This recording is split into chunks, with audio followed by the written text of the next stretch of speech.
Everyone, this is Shikha Srivastava from mathematics farm. आज हम लोग क्या पढ़ेंगे? आज हम लोग class 8 chapter 9 that is mensuration में एक्सरसाइज 9.1 का क्वेश्चन नंबर 9 सॉल्व करेंगे। और ये मैं अपडेटेड एनसीईआरटी सिलेबस 2023 के अकॉर्डिंग आप लोगों को पढ़ा रही हूँ। So question is top surface of a raised platform is in the shape of regular octagon as shown in the figure. ठीक है, कोई रेस प्लेटफॉर्म है, उसका जो टॉप सरफेस है वो रेगुलर ऑक्टागन के शेप में है। Regular octagon, regular octagon means अगर किसी शेप के आगे रेगुलर वर्ड लगा है तो मीन्स वो जो शेप गिवन है हेक्सागन या ऑक्टागन या पेंटागन, ठीक है, वो उसकी सारी साइड इक्वल इन लेंथ होगी, मीन्स उसकी सारी साइड इक्वल होगी और सारे एंगल का मेजर भी इक्वल होगा। जैसे ये एंगल इसके बराबर होगा, इसके बराबर, इसके बराबर, इसके बराबर, सारे एंगल का मेजर इक्वल होगा। यही होता है रेगुलर का मतलब। ठीक है, तो अगर इसकी एक साइड 5 मीटर की है तो सारी साइड 5 मीटर की होगी। मैं लिख देती हूं, सारी साइड 5 मीटर की होगी क्योंकि ये एक रेगुलर ऑक्टागन है। Find the area of the octagonal surface. आपको इस ऑक्टागनल सरफेस का एरिया फाइंड आउट करना है। तो कैसे निकलेगा? देखिए, यहां पे अगर मैं एक लाइन और ड्रॉ कर दूं डॉटेड,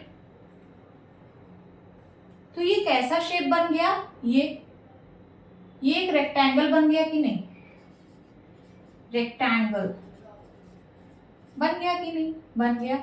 और ये क्या है? ये वाला शेप यहां से यहां तक, ये ट्रेपीजियम है और नीचे वाला भी क्या है? ट्रेपीजियम है। ये देखने में आपको भले ही इरेगुलर लग रहा है क्योंकि मैंने अपने हाथ से ड्रॉ किया है, बट है ये रेगुलर। ठीक है, तो आप लोग थोड़ा ध्यान से देखिएगा, इसकी सारी साइड इक्वल है। भले ये बड़ी दिख रही है बट आप लोग मान लीजिए कि सारी साइड इसकी इक्वल है। ठीक है, तो ये जो ट्रेपीजियम है, अब ट्रेपीजियम में ये 5 मीटर, ये 5 मीटर, यहाँ भी 5 मीटर, यहाँ भी 5 मीटर, तो ये जो हाइट यहाँ पे गिवन थी 4 मीटर, यहाँ भी हाइट वही सेम होगी। क्या? 4 मीटर होगी कि नहीं? हमें इस ऑक्टागोनल सरफेस का एरिया निकालना है। तो कैसे निकालेंगे? अगर मैं इस ट्रेपीजियम का एरिया निकाल लूं प्लस रेक्टेंगल का एरिया निकाल लूं प्लस इस ट्रेपीजियम का एरिया निकाल लूं, तीनों को अगर मैं ऐड कर दूं तो इस पूरे ऑक्टागोनल सरफेस का एरिया आ जाएगा कि नहीं? आ जाएगा।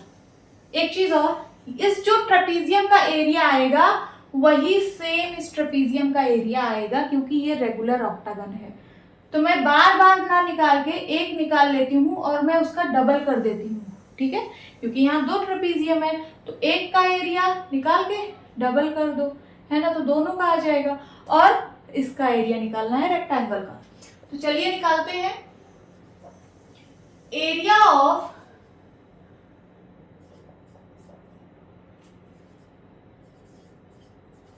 Octagonal surface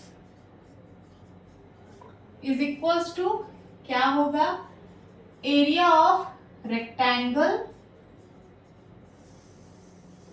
plus 2 times area of trapezium, 2 times area of trapezium. मैंने 2 टाइम्स क्यों किया? क्योंकि जो इसका एरिया आएगा वही इसका भी एरिया आएगा, तो 2 टाइम्स एरिया ऑफ ट्रेपीजियम हो गया। एरिया ऑफ रेक्टेंगल क्या होता है? Length into breadth plus 2 times area of trapezium क्या होता है? तो half sum of parallel sides means a plus b into height. Value put कर लेते हैं। इस रेक्टेंगल के लिए लेंथ है 11 मीटर एंड ब्रेड्थ है 5 मीटर। देखिए यही तो है रेक्टेंगल, लेंथ 11 मीटर और ब्रेड्थ 5 मीटर। और ट्रेपीजियम के लिए हाइट है कितना? 4 मीटर, है कि नहीं? और a की वैल्यू अगर आप 5 मान रहे हो तो b की वैल्यू कितनी होगी? 11। लिख लेती हूँ, a की वैल्यू 5 मीटर और b की वैल्यू 11 मीटर। यही तो है पैरेलल साइड्स। तो एक पैरेलल साइड जिसको मैंने a बोला वो 5 मीटर है और दूसरी साइड 11 मीटर है। So length into breadth means 11 into 5 plus 2 से 2 कटा, 2 1 जा 2, 2 1 जा 2, यहाँ बचा a plus b means 5 plus 11 into height, height है 4। 11 5 जा 55 प्लस 11 5 जा नहीं सॉरी प्लस में है तो 11 और 5 16 एंड इंटू 4।